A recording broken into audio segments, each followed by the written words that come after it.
Good morning, everyone. Here's your Mormon news update for January 27th, 2025. Today I want to start off with reading a comment that someone left after I talked about how sterile service can be in the church. When I was a member of the church, I didn't go to a soup kitchen. I didn't go to a shelter. I sat in a warm Relief Society room and tied quilts or assembled hygiene kits, or I donated my 10%, patted myself on the back, and walked away. In the comment section of that video, one of my listeners said this: "As for the sterile service that we give as members, don't forget the temple. There's nothing more sterile than service giving to dead people in a sterile environment. The dead don't complain. They don't ask for anything. You don't see them on the news suffering. It's the best. You get to feel good about helping people, but without the complications of compassion and actually getting to know an individual. Yay!" That comment was spot on and reminded me of some commentary from Pastor David Barnhart about the pro-life, pro-choice debate. I'm going to read that same commentary, but I'm going to change it so it applies to what Mormons do when they do service for dead people in the temple. The dead are a convenient group of people to advocate for. They never make demands of you. They are morally uncomplicated, unlike the incarcerated, addicted, or the chronically poor. They don't resent your condescension or complain that you are not politically correct. Unlike widows, they don't ask you to question patriarchy. Unlike orphans, they don't need money, education, or childcare.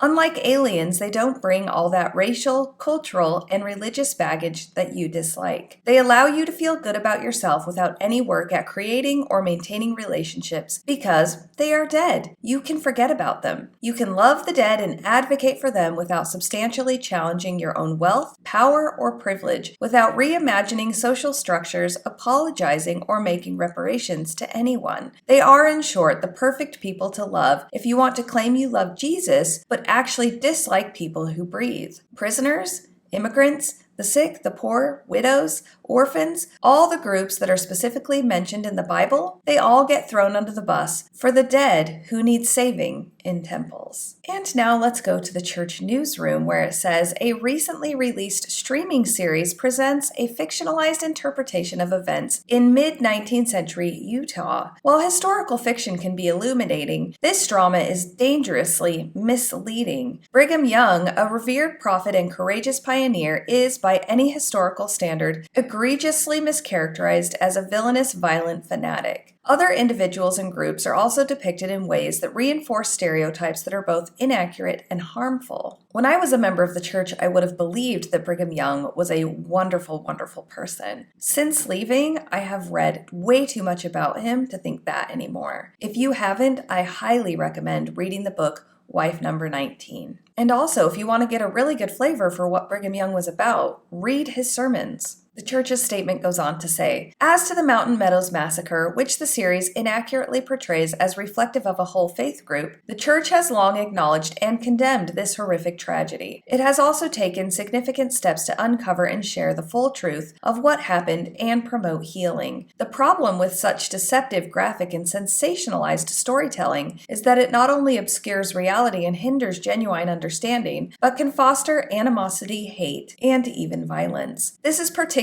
troubling today when peacemakers are needed more than ever." Wait just a minute. Peacemakers? The church is coming out with a statement against a Netflix drama and asking for peacemakers? I thought we needed musket fire. Just a few short years ago, Jeffrey R. Holland said over the pulpit at BYU, and I quote, "Dallin H. Oaks, not then but soon to be in the first presidency, where he would sit only one chair, one heartbeat away from the same position President Nelson now has, quoted our colleague, Elder Neil A. Maxwell, who had said, 'In a way, Latter-day Saint scholars at BYU and elsewhere are a little bit like the builders of the temple in Nauvoo, who worked with a trowel in one hand and a musket in the other. Today's scholars building the temple of learning must also pause on occasion to defend the kingdom. I personally think,' Elder Maxwell went on to say, 'this is one of the reasons the Lord established and maintains this university. The dual role of builder and defender is unique and ongoing. I am grateful we have scholars today who can handle, as it were, both trowels and muskets.' Then Elder Oaks said challengingly, 'I would like to hear a little more musket fire from this temple of learning.'" That doesn't sound like peacemaking to me. Not only did they mention we need musket fire now, but they talked about it all the way back to Nauvoo, and then they quote Elder Maxwell and Elder Oaks. If the church wants to come out with an official statement and ask for peacemaking, they probably shouldn't say things like we need more musket fire over the pulpit to their members. The statement from the church then goes on to say, at a time when so many responsible leaders are condemning the division and hostility that dominates so much of our public discourse, we echo the plea of President Russell M. Nelson. The Savior's message is clear. His true disciples build, lift, encourage, persuade, and inspire. No matter how difficult the situation, true disciples of Jesus Christ are peacemakers. Peacemaking is a choice. I urge you to choose to be a peacemaker now and always. This sentiment, shared across many traditions, is resonating around the world today. It is the prophetic message of the Church of Jesus Christ of Latter-day Saints, a message of peace that all the modern prophets have shared, including Brigham Young. Are you kidding me? Brigham Young is the same prophet of the Mormon Church who instituted and discussed openly blood atonement, where he believed that there were some sins that could not be forgiven unless the person died to atone for them. And not just died, but was killed. That also doesn't sound like peacemaking to me. Let's read a small snippet from a Salt Lake Tribune article that is somewhat of a rebuttal to the statement that the church put out. It says, bullets fly and arrows whiz amid screams of agony during the chaos that is the American primeval treatment of the Mountain Meadows Massacre, a merciless attack carried out in southern Utah by Mormon militiamen against a wagon train of immigrants from Arkansas in 1857. The atrocity marked a moment when long-oppressed members of the Church of Jesus Christ of Latter-day Saints, fearful of outsiders disturbing their hard-won peace, resorted to violence against civilians, slaughtering all but the youngest children. As glad as she is to see the massacre remembered, Barbara Jones Brown, director of Signature Books and co-author of the critically acclaimed Vengeance is Mine, The Mountain Meadows Massacre and Its Aftermath, warns that there is little recognizable as real in the Netflix version of the carnage. Brown and Darren Parry, former chair of the Northwestern Band of the Shoshone Nation and author of the Bear River Massacre, A Shoshone History, appeared on a recent episode of the Salt Lake Tribune's Mormon Land podcast for a side-by-side comparison of history and Hollywood as it relates to the massacre. Below are excerpts of that conversation edited for clarity. And I'm only going to read one. If you would like to read the full article, you will need to subscribe to the Salt Lake Tribune. It says, the series seems to depict the militia as marauders just coming into the camp.